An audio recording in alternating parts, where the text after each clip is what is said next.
Hello दोस्तों, स्वागत है आपका अपने यूट्यूब चैनल किरण लर्नर्स अकेडमी में। इस वीडियो में हम करेंगे साइंस के सारे वो क्वेश्चन जो रेलवे ग्रुप टी में 26/9/2022 को फर्स्ट शिफ्ट में पूछे गए थे।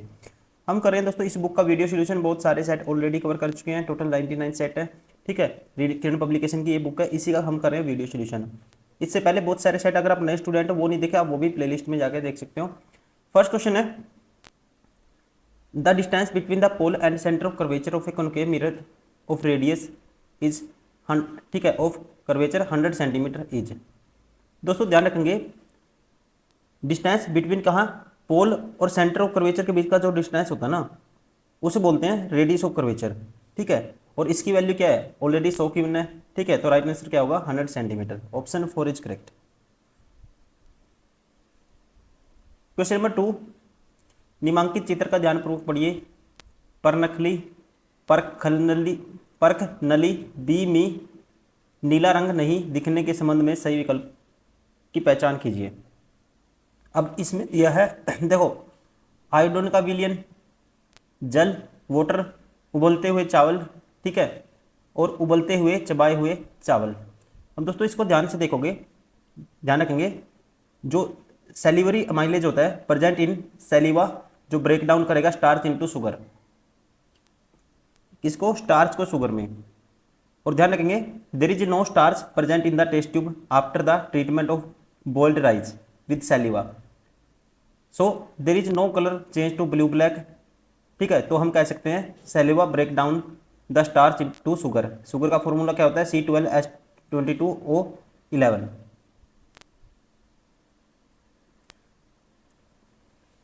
और क्या बनेगा फिर, माल्टोज बनेगा। ठीक है, तो इसका जो राइट आंसर होगा, स्टार्च का पाचन लार में मौजूद लार एमाइलेज द्वारा किया जाता है, ये कह सकते हैं हम। अकॉर्डिंग टू इसका कंक्लूजन निकालेंगे तो क्या आएगा, स्टार्च का पाचन लार में मौजूद लार अमाइलेज के द्वारा किया जाता है। Option 3 is correct. Question number 3, Fleming's right hand rule can be applied only if the direction of the applied magnetic field, the motion of the conductor and the induced current are mutually at dash with respect to each other। तो दोस्तों with respect to 90 degree each other। Question number 4, an object of height 3 centimeter is placed at a distance of 1.5 f in the front of convex lens, focal length f, the magnification will be। Magnification आपको बतानी है। Magnification होता है m बराबर है v/u, या कह सकते हैं height of the image and height of object. m दोस्तों एक रिलेशन है होता है, ध्यान रखेंगे, f divide by u minus F, एक ये भी रिलेशन होता है। अब यहाँ पे f तो f है, और ऑब्जेक्ट की डिस्टेंस कितनी है, distance of object placed at a distance of 1.5 f in front of convex lens. तो u बराबर है 1.5 f है, तो 1.5 f माइनस करोगे f, तो f डिवाइड बाई दोस्तों कितना आएगा, 0.5f। f से f कैंसिल, ये ऊपर जाके 0.10 बन जाएगा, 10/5 क्या आएगा, 2 आएगा। Option 3 is correct. Question number 5 में कहता है सिलेकेटाइट of size 10 metre is found in Brazil. If this stalactite is placed at a distance of 20 meter from the concave mirror and real image size 30 meter is formed, then the principal focus of the mirror is at। अब देखो इसने object की distance u बराबर है, कितना है दोस्तों, u है placed at a distance 20 metre, कह सकते हैं -20, लेफ्ट साइड नेगेटिव लेते हैं। अब मैग्निफिकेशन होता है हाइट ऑफ द इमेज बटे में हाइट ऑफ ऑब्जेक्ट, -v/u के बराबर भी होता है ये। ठीक है, तो यहाँ से आप होंगे, और h1 इसकी हाइट ऑफ इमेज hi मान लो, ये मान लो ho, और ये है दोस्तों -v, u की वैल्यू क्या है, u है 20, तो यहाँ से हमारे पास, ठीक है, और इसकी वैल्यू ये कितना है, the concave mirror and real image size 30, तो ये है 30 डिवाइड बाय ये है, एंड कहता है ए सेलेक्ट साइज 10, ऑब्जेक्ट का साइज है 10, ये होगा -v/20, इससे ये कैंसिल, तो v की वैल्यू क्या आएगी, -60 आएगी। ठीक है, तो अब देखो 1/v + 1/u बराबर होता है 1/f के। ये आ जाएगा माइनस के 1/60, माइनस के ये भी माइनस हो जाएगा ऑब्जेक्ट, 1/20 बराबर है 1/f। एलसीएम 60 आएगा, ये आएगा हमारे पास -1 और 20 -3/1/f। ठीक है, तो क्रॉस मल्टीप्लाई करेंगे बस, 60/-4 तो -15 होगा, किसके बराबर, f के बराबर। ऑप्शन कौन सा होगा, option -15, option second is correct. Question number 6, which of the following component of xylem is do not function in the transport of water. तो इस फंक्शन का नाम है ध्यान रखेंगे, राइट आंसर होगा जाइलम फाइबर्स। क्या है दोस्तों, जाइलम फाइबर्स। कहता है जाइलम में इनमें से कौन सा घटक जल में परिवहन में कार्य नहीं करता है, ये होता है जाइलम तंतु। Option third is correct. Question number 7, in the reaction the substance is insoluble, which substance is insoluble. ठीक है, इनसोल्यूबल, कौन सा सब्सटेंस है जो इनसोल्यूबल है, वो आपको बताना है। तो इसका जो राइट आंसर होगा, अब देखो यहाँ पे पोटेशियम, बैरियम या bromide plus barium iodide react किया है दोस्तों, पोटेशियम आयोडाइड बना है और फिर क्या हुआ है रिलीज, बैरियम ब्रोमाइड। तो यहाँ पे जो इनसोल्यूबल है वो सब्सटेंस है बैरियम ब्रोमाइड। कौन सा है, बैरियम ब्रोमाइड। क्या दोस्तों, इनसोल्यूबल है इस रिएक्शन में, ध्यान रखना। Option 4 is correct.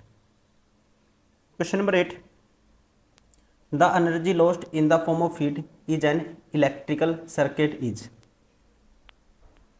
तो इसमें जो एनर्जी होती है दोस्तों lost in the form of heat is an electric circuit, क्या होती है, डायरेक्टली प्रोपोर्शनल होती है किसके, रेजिस्टेंस के। क्या होती है, डायरेक्टली प्रोपोर्शनल होती है रेजिस्टेंस के। Option first is correct. देखो एनर्जी दोस्तों, एनर्जी होती है, ये रिलेशन होता है, ध्यान रखेंगे एनर्जी का, E बराबर है I²RT।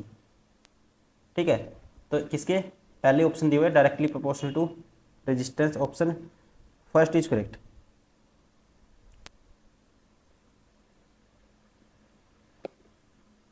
और देखो डायरेक्टली प्रोपोर्शनल रेजिस्टेंस की भी होती है, करंट की भी होती है, करंट की स्क्वायर की डायरेक्टली प्रोपोर्शनल होती है। ठीक है, ये भी कह सकते हैं हम। Directly proportional to the time T के डायरेक्टली प्रोपोर्शनल भी होती है, टी टाइम होता है सेकंड में। Question number 9, sulphide ion is formed from sulphur due to दोस्तों इसका कारण होता है reduction. Sulphide ion is formed from sulphur due to, क्या आएगा दोस्तों, रिडक्शन। क्योंकि जो सल्फर है दोस्तों, सल्फाइड, ठीक है, सल्फर इसमें क्या होगा, जब जब क्या करेगा दोस्तों, सल्फर क्या करेगा, गेन करेगा इलेक्ट्रॉन को। ठीक है, सल्फर बिकम सल्फाइड आयन, कैसे बनेगा, क्या करेगा, 2 इलेक्ट्रॉन को गेन होगा और gain of electron that is reduction.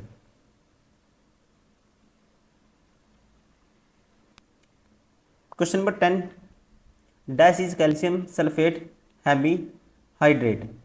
Calcium sulphate hemihydrate, तो इसका राइट आंसर होगा दोस्तों, ये किसे बोलते हैं हम, plaster of Paris. Plaster of Paris, calcium sulphide hemihydrate. Formula क्या होता है, CaSO4 1/2H2O। Question number 11, why are the carbon compound bad conductor of electricity. तो इसका दोस्तों जो रीजन होता है ये होता है because they do not form any ion. क्या आएगा, because they do not form any ion. Option second is correct.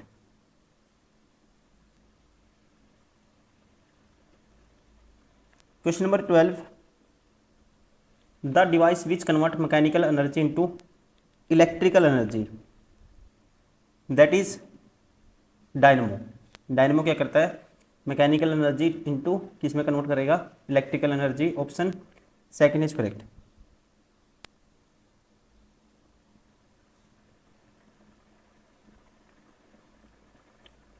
Question number 13, which of the following carbon compound is major component of biogas and compressed natural gas. Which of the following carbon compound are major component. ठीक है, तो ये होते हैं क्या होता है दोस्तों, मीथेन, CH4। CH4 जो कार्बन कंपाउंड है दोस्तों क्या है, major component of biogas and compressed natural gas का ध्यान रखेंगे। Question number 14,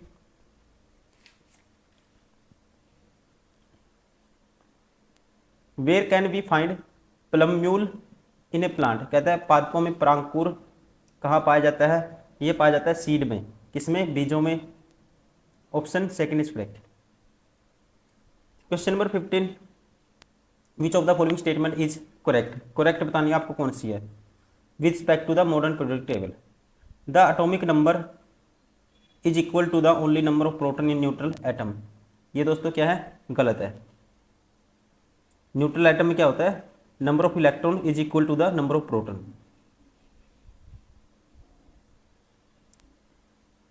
second, in neutral atom the atomic number is equal to the number of electron और प्रोटॉन। दोस्तों ये सही है, the number of proton in the nucleus of an atom is called atomic number. Option second is correct. Question number 16, in the following diagram the blue arrows represent transport through the xylem vessels, the red arrows represent transport through the phloem vessels. Which diagram shows the correct direction transport in the plant stem? मैं आपको direct बता देता हूँ दोस्तों इसमें, क्योंकि colour हमें नहीं विजिबल है, सारा ब्लैक दिख रहा है आपको, तो इसका राइट आंसर होगा, ध्यान रखेंगे, ये रिप्रेजेंट करता है diagram B. Question number 17, the enzyme responsible for and final conversion of protein into amino acid, complex carbohydrates into glucose and fats into fatty acid and glycerol is present in the dash। ठीक है, तो दोस्तों present in the intestinal juice, क्या आएगा, आंतर रस। Option second is correct. ठीक है ना, प्रोटीन के अमीनो अम्लों में, जटिल कार्बोहाइड्रेट के ग्लूकोज में और वसा के वसा अम्लों में और ग्लिसरॉल में अंतिम रूपांतरण के लिए जिम्मेदार एंजाइम क्या है दोस्तों, ये है इंटेस्टिनल जूस है। ठीक है, कह सकते हैं आंतर रस में उपस्थित होते हैं। इन जो जिम्मेदार एंजाइम कहाँ पे होते हैं, आंतर रस में, इंटेस्टिनल जूस में। Question number 18, plaster of Paris is prepared by heating. By heating इसका राइट आंसर होगा gypsum at 373 kelvin. Question number 19, the shape of the voltage current graph of a conductor is. ठीक है, तो shape कैसी होती है दोस्तों, वोल्टेज और करंट की, ऐसा बनता है डायग्राम। ठीक है, ऐसा बनता है, तो इसे कहेंगे हम लीनियर। क्या है दोस्तों, according to Ohm's law graph between current and potential difference क्या होता है, लीनियर होता है। ठीक है, करंट बढ़ेगा तो वोल्टेज भी, V इक्वल टू क्या होता है, IR, दोनों बढ़ेंगे। Question number 20, a needle of height 6 centimetre is placed at a distance of 20 centimetre in front of lens. A needle is height 6 centimetre is placed at a distance of 20 centimetre in front of a lens with power -2.5। The height of the image of needle will be. Height of image आपको बतानी है, तो यहाँ पे power है दोस्तों, power होता है 1/f और ये है -2.5, तो आप कहेंगे 1/f के बराबर है ये। तो यहाँ से f की वैल्यू क्या आएगी, माइनस के बटे में आ जाएगा 2.5। अब इसको दोस्तों आप क्या कन्वर्ट करोगे, इसको मीटर में कन्वर्ट, सॉरी सेंटीमीटर में कन्वर्ट करोगे, मीटर में होता है तो ये आएगा, जब आप क्या करोगे इसको मीटर में, सॉरी सेंटीमीटर में कन्वर्ट करेंगे, 100 से मल्टीप्लाई करेंगे तो आएगा 40 सेंटीमीटर माइनस के। ठीक है, अब फोकल लेंथ क्या होता है, डिस्टेंस ऑफ 1/f होता है 1/u + 1/v।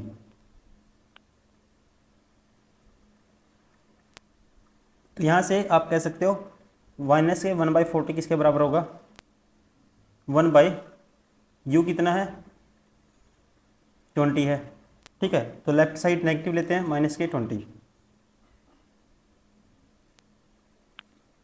यहाँ पे एक गलती कर दी दोस्तों, हमने एक मिरर फार्मूला यूज कर दिया। लेंस फार्मूला होता है 1/f बराबर है 1/v माइनस 1/u।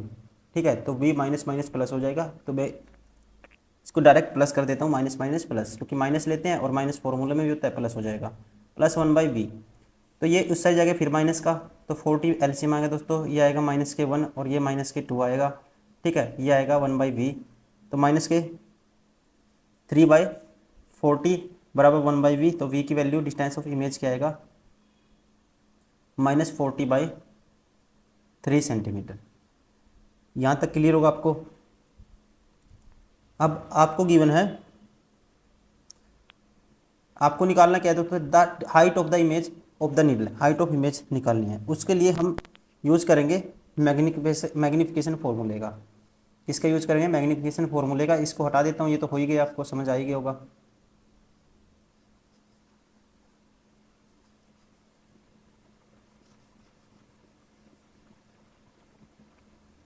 अब मैग्निफिकेशन फॉर्मूला कहता है दोस्तों, m होता है माइनस डिस्टेंस ऑफ ऑब्जेक्ट बटे में डिस्टेंस ऑफ इमेज बटे में distance of object. Distance of image है -40/3। ठीक है, और फॉर्मूले में क्या होता है, जैसे माइनस के डिस्टेंस ऑफ इमेज, या कह सकते हैं इसको HI बटे में डिस्टेंस ऑफ ऑब्जेक्ट, -40/3 और ये हो जाएगा 20। डिस्टेंस ऑफ ऑब्जेक्ट क्या है, 20 है, और माइनस बाहर होता है फॉर्मूले के, तो ये माइनस, तो माइनस माइनस सारा प्लस हो जाएगा। तो ये आएगा हमारे पास 40 बटे में 3 गुना 20, 0 से 0 कैंसिल, 2 दूनी 4, तो क्या है 2 बटे 3, क्या है 2 बटे 3। तो यहाँ से m की वैल्यू हमारे पास आ गई 2 बटे 3। अब 2 बटे 3 किसके बराबर होगा, ये m की वैल्यू हाइट ऑफ इमेज आपको निकालनी है, और हाइट ऑफ ऑब्जेक्ट कितनी है दोस्तों, needle of height is 6 centimetre, height of object है 6, मल्टीप्लाई करेंगे क्रॉस, तो HI की वैल्यू क्या आएगी, 2 बटे 3 गुना में 6 हो जाएगा, तो 3 दूनी 6, 2 दूनी 4। ठीक है, तो क्या आएगा 4 सेंटीमीटर आएगा। कौन सा ऑप्शन होगा, option first is correct.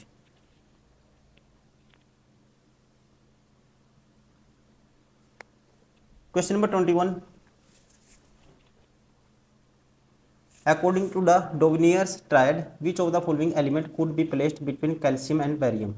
Atomic mass Ca 40, one atomic mass of the barium is 137.3।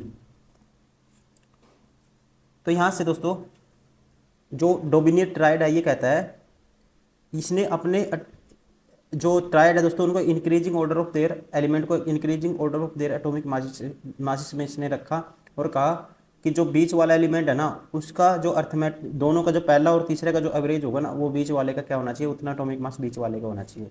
तो अब इन दोनों का एवरेज निकालोगे आप।